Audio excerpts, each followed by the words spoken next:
तो जैसे कि हम बात कर रहे थे कि हर एक स्रोतस का क्या है कि अपना एक मार्ग है, अपना एक स्रोतस है, ठीक है? हर एक धातु का अपना एक स्रोतस है, अपना एक मार्ग है। फिर क्या कह रहे हैं, तानि यथा विभागेन यथा स्वधातूनां पूरयति, यानी कि क्या कह रहे हैं कि ये जो स्रोतस होते हैं ये अपनी-अपनी धातुओं से क्या रहते हैं, पूरित रहते हैं यानी कि फिल रहते हैं। अब आप ये सोचिए कि किसी स्रोतस से अगर किसी चीज़ का सिक्रीशन हो रहा है, तो सिक्रीशन होने के लिए वहाँ पे वो चीज़ पहले फिल भी तो होनी चाहिए। अब जैसे रसवह स्रोतस है, अगर वो रस धातु के पोष्य भाग को सिक्रीट कर रहा है, तो वहाँ पे उसको ऑलरेडी रस धातु का पोष्य भाग फिल भी तो रहना चाहिए। तो क्या कह रहे हैं, उसी चीज़ को इन्होंने बताया है कि ये अपने-अपने अकॉर्डिंग अपनी-अपनी धातुओं का जो स्रोतस रहता है, उससे क्या रहते हैं, पूरित रहते हैं। क्या कह रहे हैं, एवं इदं शरीरम अशित पीत लीड खादितम खादित प्रभवम। और ये क्या रहते हैं कि हम जितने भी प्रकार का जो हम भोजन लेते हैं, उससे ये क्या होते हैं, प्रभावित होते हैं। क्यों होते हैं प्रभावित? क्योंकि जो हम आहार ले रहे हैं उसी से ही हमारी ये धातुएं बन रही हैं। ऐसा तो नहीं है कि मेरे अंदर रस धातु की कमी हुई तो मैंने बाहर से रस धातु बढ़ाने वाला कुछ कोई दवाई ले ली, ठीक है? हम क्या करते हैं, बेसिकली हम फूड के ऊपर वर्क करते हैं, अग्नि के ऊपर वर्क करते हैं, क्योंकि हमें पता है कि जितनी भी शरीर में धातुएं बन रही हैं वो हमारे आहार से ही बन रही हैं, ठीक है? फिर उसके बाद क्या कह रहे हैं, अशित पीत लीड खादित प्रभावाश्च अस्मिन् शरीरे व्याधयो भवन्ति। अब देखिए यहाँ पे उन्होंने क्या बता दिया कि हम जो ये खाना खाते हैं 4 प्रकार का, ठीक है, उससे ही क्या होता है कि उसी के प्रभाव से हमारे शरीर में व्याधियाँ होती हैं। इसीलिए आपने पथ्य से रिलेटेड एक श्लोक भी सुना होगा कि अगर व्यक्ति पथ्य पालन करे तो उसे औषधियों की ज़रूरत नहीं पड़ती है, और औषधियाँ लेते हुए अगर वो पथ्य पालन नहीं कर रहा है तो उसके लिए औषधियाँ बिल्कुल भी कुछ भी काम नहीं करेगी, ठीक है? तो उसी श्लोक की कोटेशन को भी ये वाली कोटेशन जो है फुलफ़िल कर रही है। इन्होंने भी क्या कहा है, हम जो खाना खाते हैं उसी के ही प्रभाव से हमारे शरीर में व्याधियाँ होती हैं। इसीलिए आपने देखा होगा कि जितना भी आयुर्वेदिक ट्रीटमेंट रहता है उसमें आहार का बहुत ज़्यादा रोल रहता है। अगर आप पेशेंट को सिर्फ दवाइयाँ दे करके भेज देंगे तो उसमें रिज़ल्ट नहीं मिलेंगे जब तक कि आप उसके खाने पीने को सही नहीं करेंगे, ठीक है? फिर क्या बता रहे हैं, हित अहित उपयोग विशेषा तु अत्र शुभ अशुभ विशेष करा भवन्ति इति। क्या कह रहे हैं, कोई व्यक्ति जो हितकर और अहितकर भोजन लेता है उसी की ही विशेषता से उसके शरीर में क्या होते हैं, शुभ और अशुभ कर्म होते हैं। यानी कि क्या, अगर कोई व्यक्ति हितकर आहार ले रहा है अपने शरीर के अकॉर्डिंग, तो वो उसके शरीर में क्या होंगे, शुभ कर्म होंगे। शुभ कर्म होंगे यानी कि क्या, वो हेल्दी रहेगा, तो नॉर्मल फिजियोलॉजी में जो उसकी बॉडी में वर्क होने चाहिए वो होंगे। अगर कोई व्यक्ति अहितकर भोजन का सेवन कर रहा है तो उसकी बॉडी में जो नॉर्मल फिजियोलॉजी होनी चाहिए थी वो ना हो कर के व्याधियाँ क्रिएट होंगी। तो ये चीज़ इन्होंने यहाँ पे बताई है। अब इसके बाद देखिएगा इसी अध्याय का श्लोक नंबर 8, ठीक है? तो श्लोक नंबर 8 में इन्होंने क्या बताया है, तत्र रस आदिषु स्थानेषु प्रकूपितानां दोषाणां यस्मिन् स्थाने ये व्याधयो संभवन्ति तान तान यथावत अनुव्याख्यास्यामः।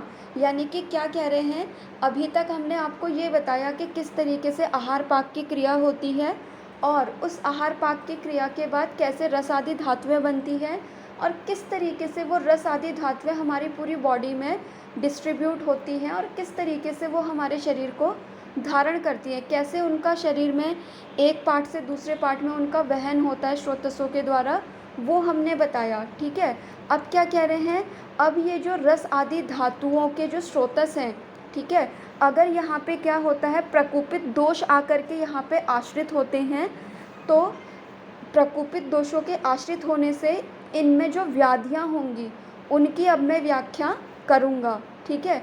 यानी कि क्या, आपने कोई भी अहितकर आहार का सेवन करा और उसकी वजह से क्या हुआ, हमारे दोष प्रकोपित हुए और उन दोषों ने रस धातु में जाकर के अगर उसने स्थान संचय करा तो हमें कौन सी व्याधि होगी, अगर उसने रक्त धातु पे जाकर के अगर उसने स्थान संचय करा तो हमें कौन सी व्याधि होगी, ठीक है। अगर उसने मांस वह स्रोतस पे जाकर के आश्रय लिया तो हमें कौन सी व्याधि होंगी, वो हमें बता रहे हैं, ठीक है।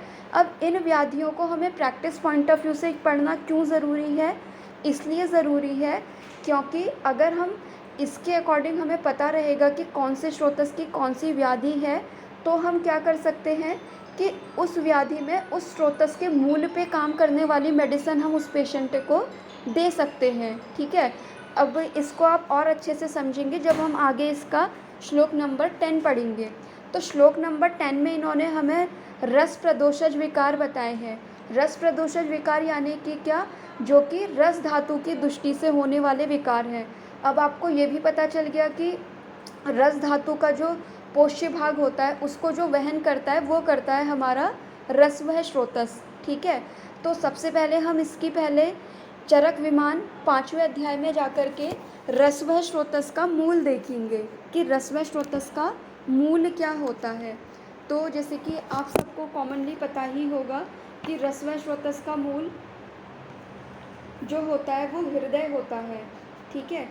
तो विमान स्थान निकालेंगे आप, चरक विमान 5।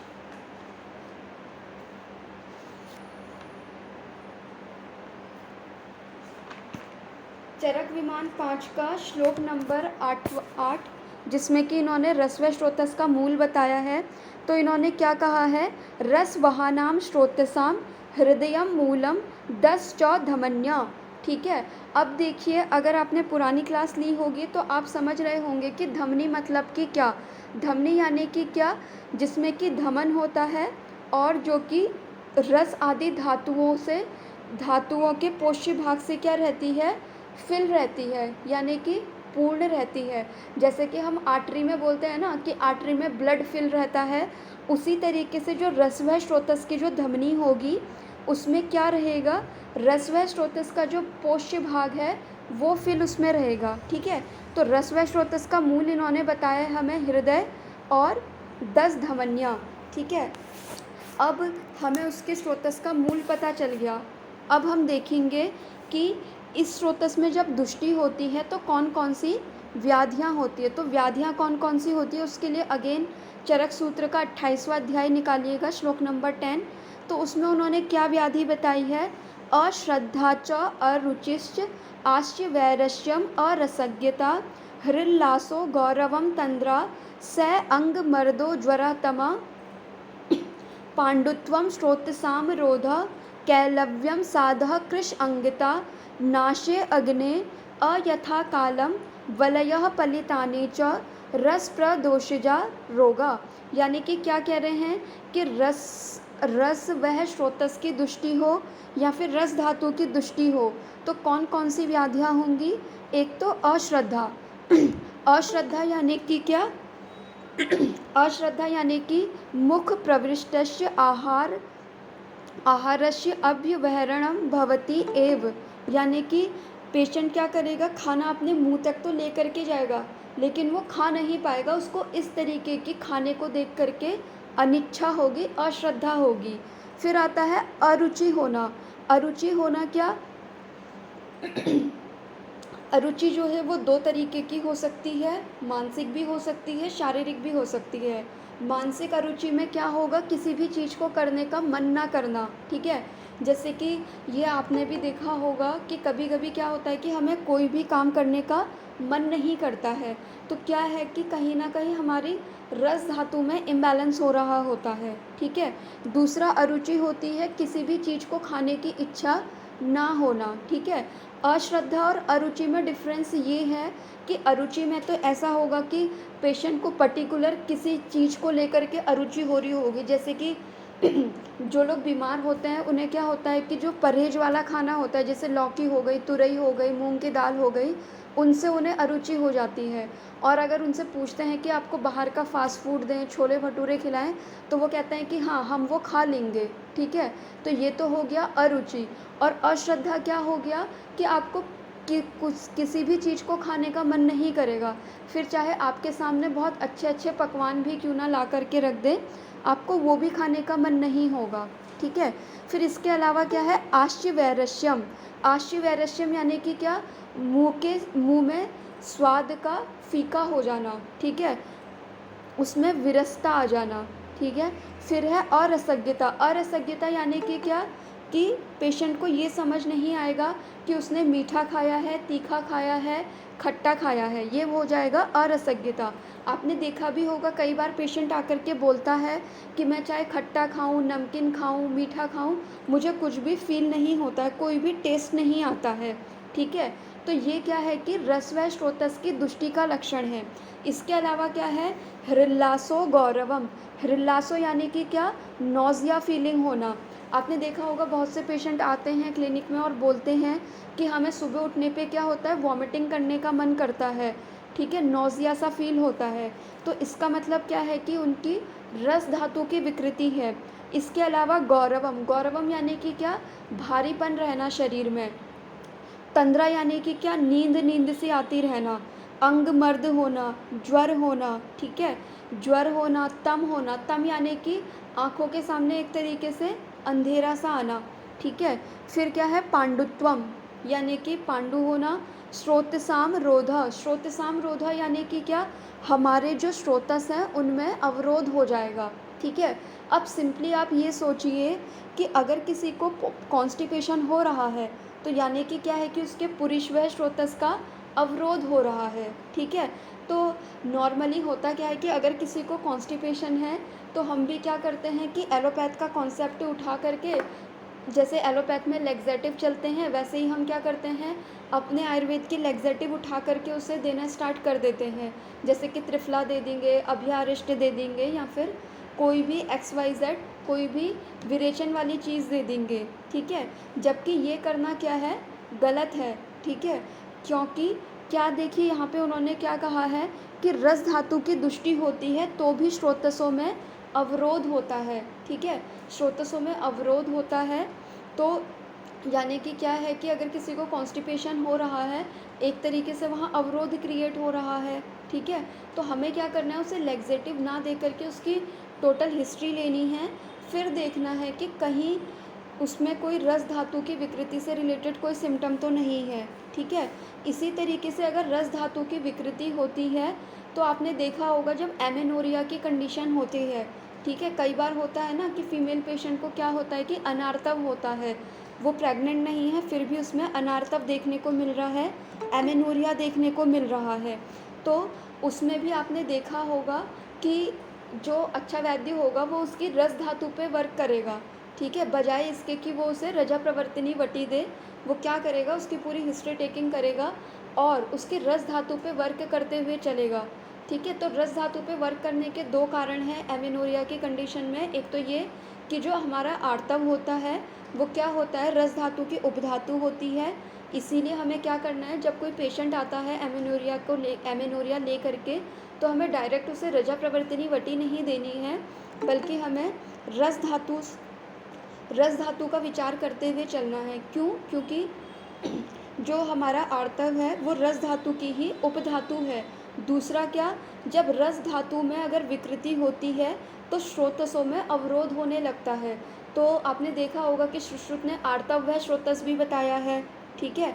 और उसने क्या बताया है, अगर आर्तव व स्रोतस की दुष्टि होती है तो अनआर्तव ऐसा सिम्टम हमें देखने को मिलता है, ठीक है। तो आपको क्या करना है, आर्तव व स्रोतस को तो ध्यान में रखना ही है, साथ में आपको रस धातु को भी ध्यान में रखना है अगर आपको किसी भी स्रोतस में अवरोध देखने को मिल रहा है। फिर इसके बाद कैलव्य, ठीक है। कैलव्य यानी कि जिसको कि हम बोल देते हैं, कैलव्य की अगर हम टीका देखेंगे तो कैलव्य को इन्होंने बोला है इरेक्टाइल डिसफंक्शन, ठीक है। इसके अलावा क्या है, साद यानी कि अंग साद होना, अंगों में अंग बिल्कुल ऐसे टूटे टूटे से फील होना, ठीक है। कृश अंगिता यानी कि अंगों का कृश हो जाना। जैसे आपने देखा होगा कि कुछ लोग बहुत ज़्यादा खाते हैं लेकिन फिर भी वो मोटे नहीं होते हैं या फिर उनका वेट गेन नहीं होता है, तो ये भी क्या है कि रस धातु की विकृति की वजह से होता है, ठीक है। तो आपके पास अगर कोई पेशेंट आता है अपना वेट गेन कराने के लिए, तो यानी कि अगर वो बोलता है कि मेरी बॉडी पार्ट्स जो हैं वो बहुत ही वीक हैं, बहुत ही कृश हैं, तो आपको ऐसा नहीं है कि आपको उसको अश्वगंधा देना है, या फिर फीमेल है तो उसे शतावरी दे करके उसका वेट गेन करवा देना है।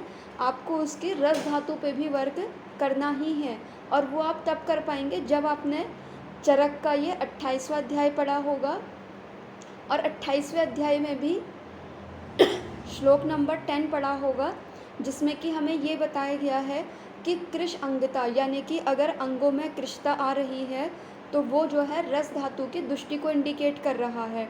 फिर क्या कह रहे हैं, नाशे अग्ने, यानी कि अगर किसी की अग्नि वीक हो रही है, ठीक है, अग्नि का नाश हो रहा है। अग्नि का नाश हो रहा है यानी कि क्या, पेशेंट आकर के बोल रहा है कि उसे भूख नहीं लग रही है, कुछ भी नहीं हो रहा है, कुछ भी खा रहा है तो वो डाइजेस्ट नहीं हो रहा है, ठीक है, तो भी हमें रस धातु का विचार करना है।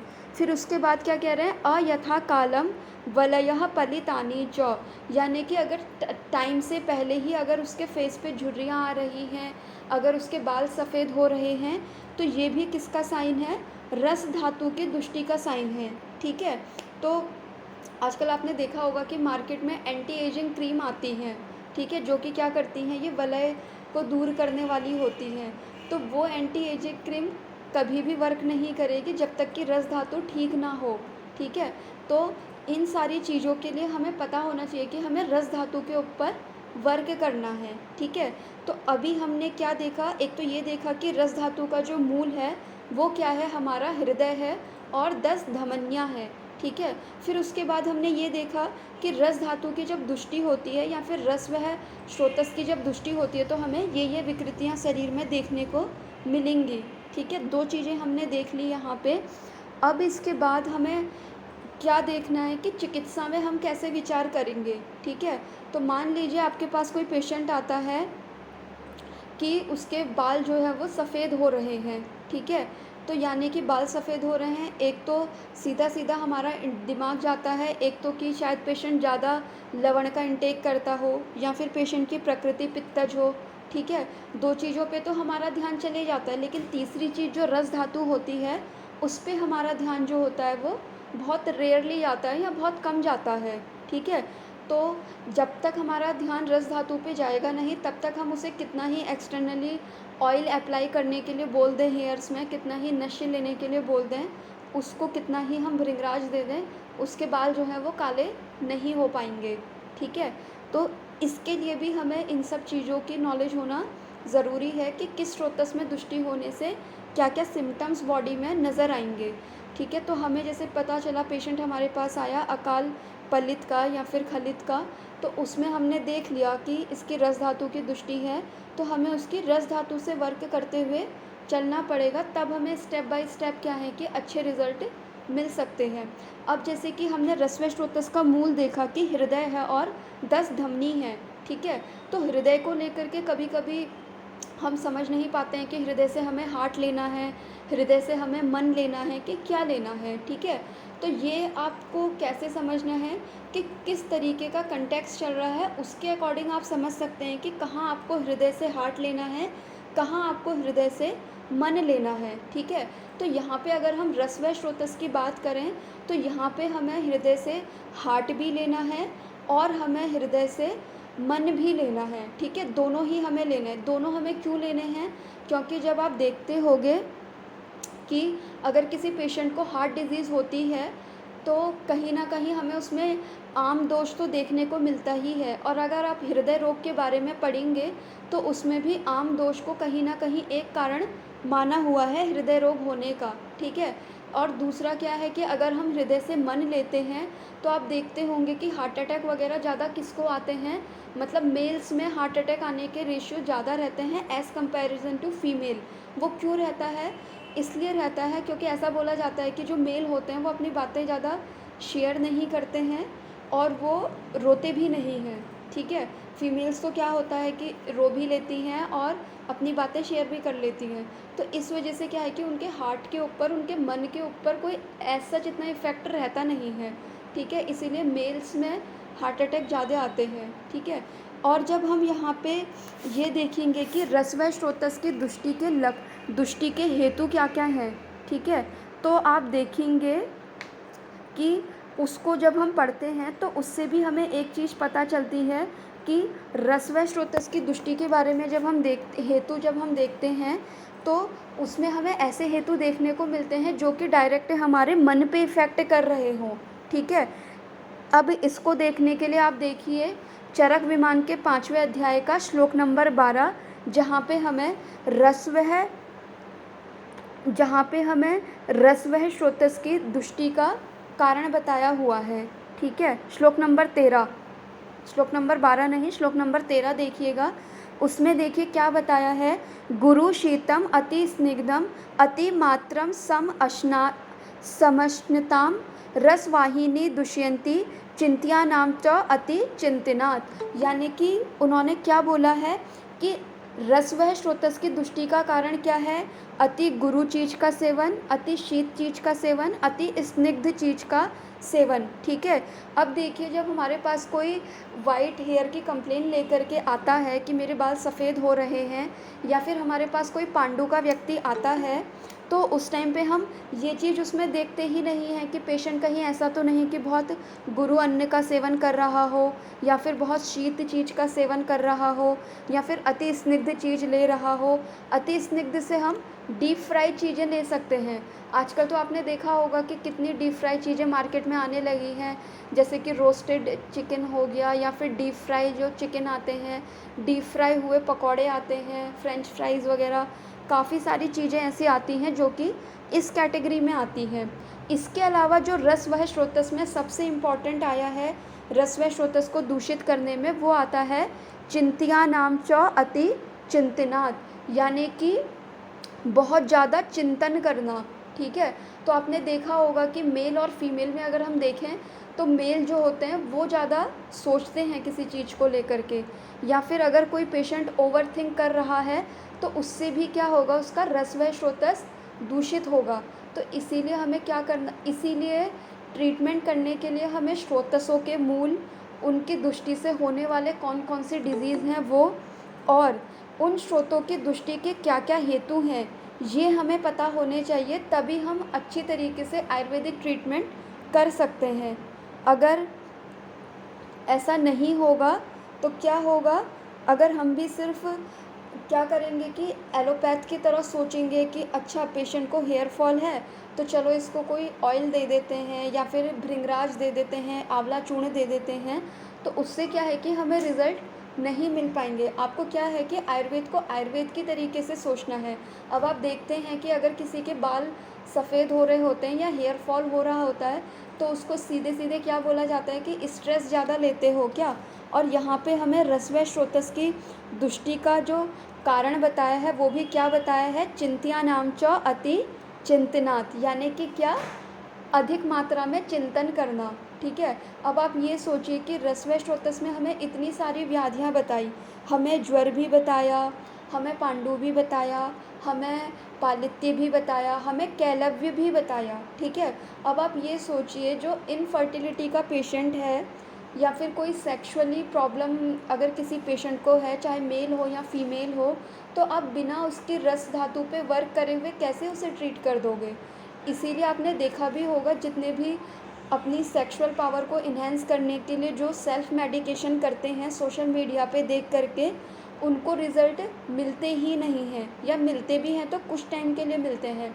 क्यों नहीं मिलते हैं, क्योंकि उनका फोकस होता है सीधे के सीधे शुक्र व स्रोतस पे, ठीक है। जबकि बेसिक जो हमें स्टार्ट करना है इनफर्टिलिटी ट्रीट करने के लिए भी बेसिक हमें रस व स्रोतस से ही जाना है, ठीक है। इसीलिए इन स्रोतसों की नॉलेज होना हमें बहुत ज़्यादा ज़रूरी है। तो आज हमने बात करी है सिर्फ रस व स्रोतस के बारे में। अब इसके बाद हम देखेंगे रक्त व स्रोतस। यहाँ तक अगर किसी का कोई क्वेश्चन हो, किसी को कुछ पूछना हो तो वो पूछ सकते हैं, वरना हम आगे रक्त व स्रोतस को देखें।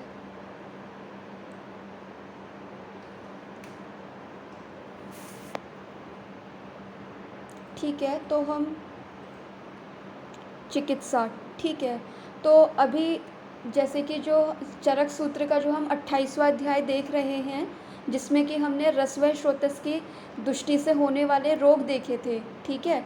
तो उसी अध्याय का जब हम श्लोक नंबर 25 पढ़ते हैं तो वहाँ पे उन्होंने हमें बताया है रसजानाम विकाराणाम सर्वम लंघनम औषधम, यानी कि जितने भी रस व स्रोतस की दृष्टि से होने वाले विकार हैं उनका जो सर्वश्रेष्ठ ट्रीटमेंट है, जो औषध है, वो है लंघन। ठीक है। अब आप ये सोचेंगे कि लंघन मतलब क्या, कि पेशेंट को हम भूखा रखने के लिए भूखा रख दें, उसे बिल्कुल खाना ही ना दें। तो अगेन फिर से संहिताओं की ही इम्पोर्टेंस मैं आपको बताऊंगी कि संहिताओं की इम्पोर्टेंस क्यों है, क्यों हमें संहिता पढ़नी चाहिए। यहाँ पे देखिए आचार्यों ने हमें बता दिया कि रस्व स्रोतस की दृष्टि होती है तो अश्रद्धा होती है, अरुचि होती है, हृलास होता है, गौरव होती है, तंद्रा होती है, कैलव्य होता है, पांडु होता है, पलित होता है, वलय होता है।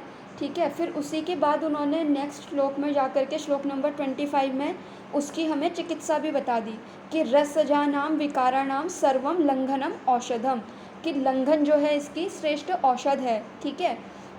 अब अगर आपने चरक सूत्र स्थान पढ़ा होगा, और सूत्र स्थान का भी अगर आपने 21वां या फिर 22वां अध्याय है आई थिंक वो, जिसमें कि हमें 10 प्रकार के लंघन बताए हैं। ठीक है। तो 10 प्रकार के लंघन में हमें क्या बताया है, चतुष्प्रकारा संशुद्धि पिपाशा आतप मारुतः। ठीक है। ऐसे करके एक पूरी कोटेशन आती है। तो हमें 10 टाइप के लंघन उन्होंने बताए हैं, तो उस लंघन में से हम पेशेंट को कुछ भी करा सकते हैं। ठीक है।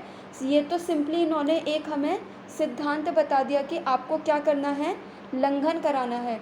अब आप लंघन चाहे पेशेंट को पूरा भूखा रख करके कराओ, या फिर आप पेशेंट को क्या कराओ, व्यायाम के थ्रू आप उसका लंघन कराओ, या फिर आप उसको डाइट के थ्रू लंघन कराओ, ये आपके ऊपर है। ठीक है। तो ये एक इन्होंने इसकी बेसिक चिकित्सा बताई है। अब इसके आगे हम देखेंगे रक्त व स्रोतस। ठीक है।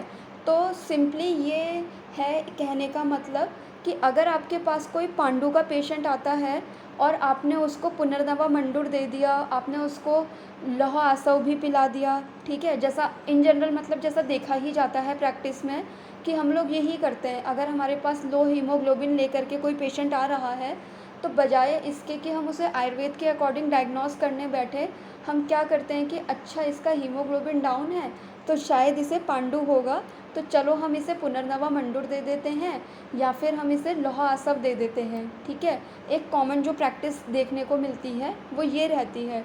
ठीक है। तो भले ही आप उसे कितना भी लौह आसव दे दें, कितना ही आप उसे पुनर्नवा मंडूर दे दें, उसका हीमोग्लोबिन बढ़ तो जाएगा लेकिन वो वापस से उसी कंडीशन में आ जाएगा। क्यों आ जाएगा, अगर आप उसके रस धातु के ऊपर वर्क नहीं करोगे। ठीक है। अगर आपने रस धातु के ऊपर वर्क करा होगा तो आपने उसकी अग्नि को भी ठीक करा होगा। ठीक है। क्योंकि रस धातु की दृष्टि से हमारी अग्नि भी इफेक्ट हो रही है। और आपने क्या करा कि चलो आपने ये सारी चीज़ें भी कर ली कि रस धातु के ऊपर भी वर्क कर लिया, लेकिन आपने पेशेंट को ये नहीं बताया कि उसे लंघन करना है। अब मान लीजिए पेशेंट जो है बहुत ही लीन एंड थिन है, तो आप उसको ऐसा तो बोल नहीं सकते कि आप भूखे रहो, तो आप सिंपली उसे क्या बोल सकते हो, व्यायाम के थ्रू आप उसका लंघन करा सकते हो। ठीक है। आतप सेवन के थ्रू आप उसका लंघन करवा सकते हो। तो ये जो कॉमन सी चीज़ें हैं उसके थ्रू जब आप इस तरीके से पूरी अप्रोच लेकर के जब आप ट्रीटमेंट करते हैं तो आपको बहुत अच्छे रिज़ल्ट मिलते हैं, बजाय इसके कि आप सिर्फ पेशेंट देखें, रिपोर्ट देखें और डायरेक्ट उसे मेडिसिन दे दें। इसीलिए आपने देखा होगा कि जितने भी अच्छे वैद्य हैं वो क्या करते हैं, अपने पेशेंट की कंडीशन देखते हुए व्यायाम भी सजेस्ट करते हैं और कई केसेस में उनके व्यायाम को बंद भी करवाते हैं। ठीक है। आयुर्वेद का कॉन्सेप्ट जो है वो बहुत ही डिफरेंट है, बहुत हट करके है। जब आप धीरे धीरे करके संहिताओं को पढ़ोगे, संहिताओं के अंदर घुसोगे, तो आपको पता चलेगा कि आयुर्वेद जो है वो बिल्कुल एक डिफरेंट तरीके की साइंस है, कोई घरेलू नुस्खे नहीं है उसमें। तो अब हम देखेंगे इसके आगे रक्त व स्रोतस। ठीक है। तो सबसे पहले हम देखते हैं रक्त व स्रोतस का मूल क्या है। तो रक्त व स्रोतस का मूल जैसे कि आपको पता ही है, रक्त वहानाम स्रोतसाम यकृत मूलम प्लीहा चौ, यानी कि यकृत और प्लीहा जो हैं इसके मूल कहे गए हैं। अब देखिए रक्त व स्रोतस में दृष्टि होने से व्याधियाँ कौन कौन सी हो रही हैं, कौन से रक्त प्रदोषज विकार हैं, वो हमें दिए हैं चरक सूत्र स्थान 28वें अध्याय का 11 और 12 नंबर का श्लोक।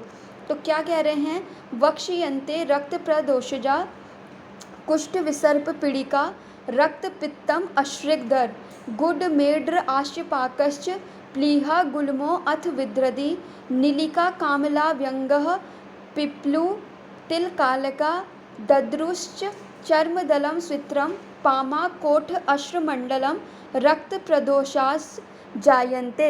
यानी कि रक्त प्रदोषित जो विकार हैं वो कौन कौन से हैं, वो है कुष्ठ। ठीक है, अब देखिए कुष्ठ से आपको सिर्फ लेप्रोसी नहीं लेना है, कुष्ठ से आपको सारी के सारी स्किन डिजीज़ लेनी है। अब स्किन डिजीज़ में सिंपली अगर आपके फेस पे एक छोटा सा पिंपल निकल रहा है तो वो भी कुष्ठ में आएगा। ठीक है, अगर आपके फेस में विवर्णता आ रही है, यानी कि ब्लैक स्पॉट हो रहा है या फिर क्या हो रहा है, पिगमेंटेशन हो रहा है, तो वो भी हमारे कुष्ठ में आ जाएगा। इसके अलावा विसर्प, पीड़िका, रक्त पित्त, अश्रिगदर, अश्रिगदर जिसको कि हम कॉमनली मीनोरेजिया, मेट्रोरेजिया इससे कोरिलेट कर देते हैं, वो भी जो है रक्त प्रदोषज विकार है। ठीक है, इसके अलावा गुद मेड्र आश्य पाकश्च, यानी कि गुदा में, मेड्र में, आश्य यानी कि मुख में, पाक होना। आपने देखा होगा कि कई बार कुछ पेशेंट आते हैं जो बोलते हैं कि उनको बार बार क्या होता है, मुख पाक होता है। मुख पाक यानी कि बार बार उनके छाले आते हैं मुंह में। ठीक है, छाले आते हैं। या फिर कोई पेशेंट आता है जो बोलता है कि उनके एनल वाले रीजन में क्या होता है, छोटे छोटे दाने होते हैं, फिर उनमें पाक होना स्टार्ट हो जाता है। तो ये क्या है कि रक्त प्रदोषज विकार है। इसके अलावा प्लीहा गुल्मो अथ विद्रदी, ठीक है, गुल्म होना, विद्रदी होना। ठीक है, नीलिका, कामला, कामला जिसे कि हम जॉइंटिस बोल देते हैं, व्यंग यानी कि पिगमेंटेशन जो होता है, पिपलू यानी कि स्किन डिसऑर्डर होता है ये भी।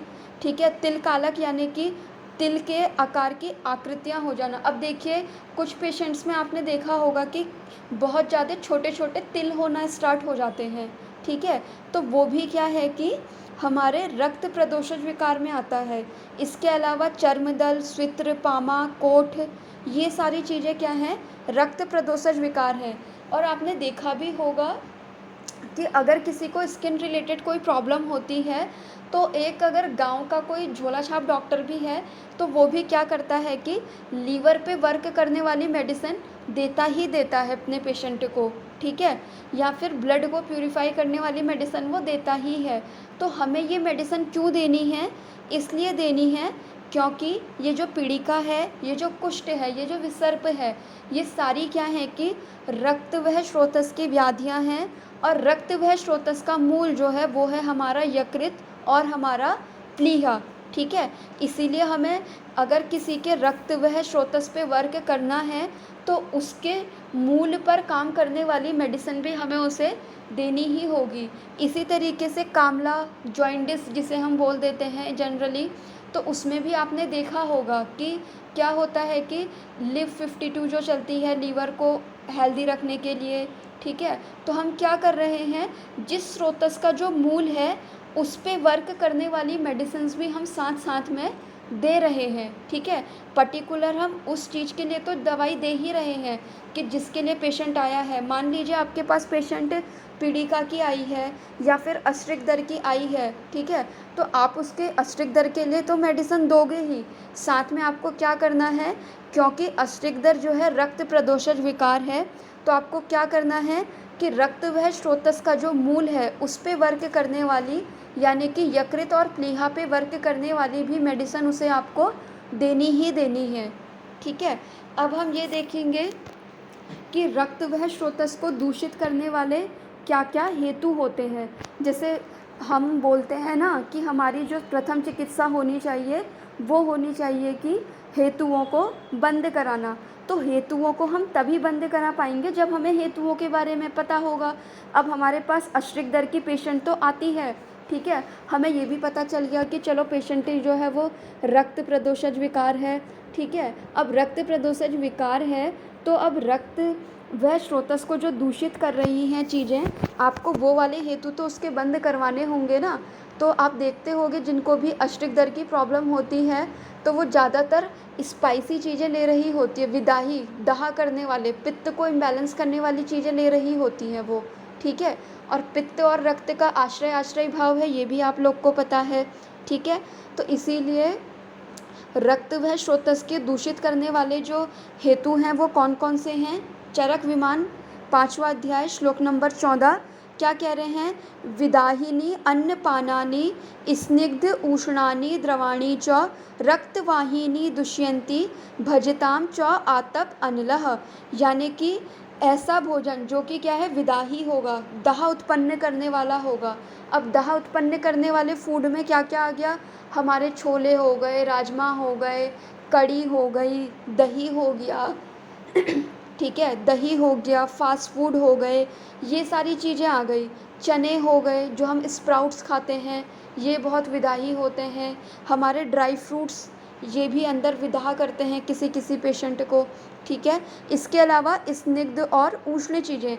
अब देखिए स्निग्ध और उष्ण, स्निग्ध में जैसे कि अगर कोई फीमेल जो है बहुत ज़्यादा डीप फ्राई चीज़ें ले रही हो, जैसे आपने देखा होगा कि ये जो फास्ट फूड बनते हैं, चाउमीन हो गया, स्प्रिंग रोल हो गया, ये सारे क्या होते हैं, बहुत ज़्यादा ऑयली होते हैं, ठीक है।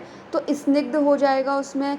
इसके अलावा उष्ण, उष्णानी में क्या आ जाएगा, जैसे कि पेशेंट क्या करता है, सोशल मीडिया पे देखता है कि गर्म पानी पीना सेहत के लिए अच्छा होता है, तो वो ना ऋतु का विचार करता है ना अपने शरीर का, गर्म पानी पीना स्टार्ट कर देगा। तो उष्ण चीज़ों का इंटेक उसने स्टार्ट करा। इसके अलावा अगर पेशेंट ड्राई फ्रूट्स ले रहा है तो ड्राई फ्रूट्स भी आपको पता है कि उष्ण प्रकृति के होते हैं, ठीक है। इसके अलावा क्या कह रहे हैं, भजताम च आतप अनलः, यानी कि क्या, खाना खाने के बाद आतप सेवन करना या फिर वायु का सेवन करना। आपने देखा होगा कि जो लोग फील्ड वर्क करते हैं वो लोग क्या करते हैं, फील्ड वर्क कर रहे होते हैं तो रोड साइड ही जो स्टॉल लगे होते हैं फूड के, वो वहीं पे ही खा रहे होते हैं और उसके बाद खाने के तुरंत बाद ही वो वापस से अपने फील्ड वर्क के लिए निकल जाते हैं धूप में घूमने के लिए। तो ये भी क्या है कि रक्त व स्रोतस की दुष्टि का एक हेतु है। तो इस तरीके से हमें क्या है कि अपने पेशेंट में हेतु निकालने होते हैं कि आखिर वो क्या हेतु कर रहा है, और ये हेतु हम तभी निकाल पाते हैं जब हमने संहिताएं पढ़ी होगी। अगर आपने संहिता नहीं पढ़ी होगी तो आपके पास अगर इनफर्टिलिटी का पेशेंट आएगा तो आप उससे ये थोड़ा ना पूछोगे कि आप गुरु चीज़ का सेवन करते हो कि नहीं करते हो, ठीक है, चिंतन आप करते हो कि नहीं करते हो, बहुत ज़्यादा ऑयली चीज़ें तो नहीं लेते हो, क्योंकि उस टाइम पे हमारा दिमाग उधर जाता ही नहीं है। हमें लगता है कि अगर इनफर्टिलिटी का पेशेंट है तो ज़रूर शुक्र व स्रोतस से रिलेटेड ही प्रॉब्लम रही होगी, तो चलो वही कॉमन सी चीज़ें पूछ लेते हैं ठीक है। तो इस तरीके से ये हमने रक्त व स्रोतस के बारे में भी पढ़ा। अब रक्त व स्रोतस की जो चिकित्सा बताई है वो बताई है विरेचन और रक्त मोक्षण, ठीक है। अब आप ये देखिए कि हर किसी पेशेंट में हम रक्त मोक्षण तो नहीं करा सकते, लेकिन हर किसी पेशेंट को हम विरेचन ज़रूर करवा सकते हैं। और विरेचन से मेरा मतलब ये नहीं है कि आपको उसे प्रॉपर स्नेहन स्वेदन करा करके इतना लंबा चौड़ा वाला विरेचन देना है। आप सिंपली क्या कर सकते हो, आप जो उसे ट्रीटमेंट दे रहे हो उसमें उसे आप कुछ ऐसी चीज़ें दे सकते हो जो कि उसका नित्य विरेचन करें। जैसे कि हम अविपत्तिकर चूर्ण दे सकते हैं, त्रिफला चूर्ण दे सकते हैं, जिससे कि उसका डेली बेसिस पे थोड़ा बहुत विरेचन होता रहे, ठीक है। जब आपने देखा भी होगा कि बहुत सी जो गायनी प्रैक्टिस करने वाले होते हैं वो अश्रिक वाली कंडीशन में अविपत्तिकर चूर्ण देती हैं पेशेंट को। क्यों देते हैं, इसीलिए देते हैं क्योंकि अश्रिक जो है वो रक्त व स्रोतस से रिलेटेड व्याधि है, और अविपत्तिकर चूर्ण जो है वो क्या करेगा, डेली विरेचन भी करा देगा पेशेंट का, और वो क्या करता है, पित्त का शमन करने के लिए सबसे बेस्ट होता है, ठीक है। तो रक्त और पित्त दोनों पे ही वर्क हो करके पेशेंट की जो अश्रिक की कंडीशन है वो शॉर्ट आउट हो जाती है। तो आज हम फिलहाल 2 ही स्रोतसों को लेंगे, रस और रक्तवह। कल जो है हम इसके आगे के स्रोतस देखेंगे। अगर किसी की कोई क्वेरी हो तो वो पूछ सकते हैं, नहीं तो हम क्लास को एंड करेंगे। और क्वेश्चन अगर आपके रहेंगे तो आप ग्रुप में या फिर पर्सनली भी पूछ सकते हैं बाद में।